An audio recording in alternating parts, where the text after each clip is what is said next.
Document retention is always a questionable area for employers, and particularly for I-9s with the penalties, as we've discussed. Really, what are the requirements for retention of these I-9 forms and any documentation? I would tell you, if I was, as an employer, and our firm's an employer just like anybody else, you want to have backup. You want to probably have the paper I-9 forms in the one folder we were talking about in a locked cabinet. I would also be scanning my I-9s in electronically to have a backup. Say maybe I get an ICE officer coming for an audit, and I want to produce copies of the I-9 forms. I want to have a backup copy to make sure that I can locate them in a short time notice, especially if I've got multiple locations, and I just want to have a backup. I don't want to depend on that one file and not be able to find it.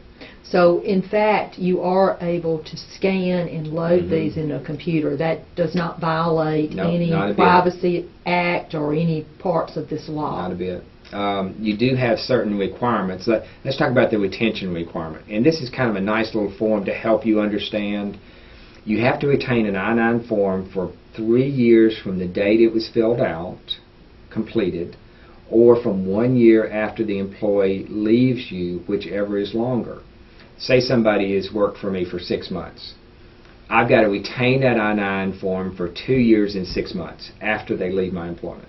Say if they worked for me for 4 years, I've got to retain that I-9 for 1 year after they left my employment. Does that?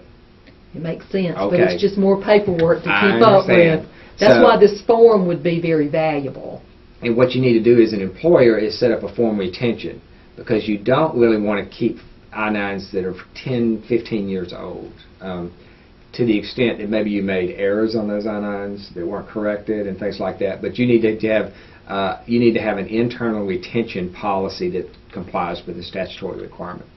So you can retain them 3 different ways: paper retention, microfilm. I don't know many people doing that anymore, but microfilm retention, or electronic forms retention. You're able to set these forms up. Large employers, a lot of times they're setting these up as totally electronic documents. They're having employees come in and electronically sign in their blocks. They're having the employer section electronically sign. They're storing them totally electronically. So that's an option. Or you can do what we're talking about: paper fill them out, scan them in, and save them electronically.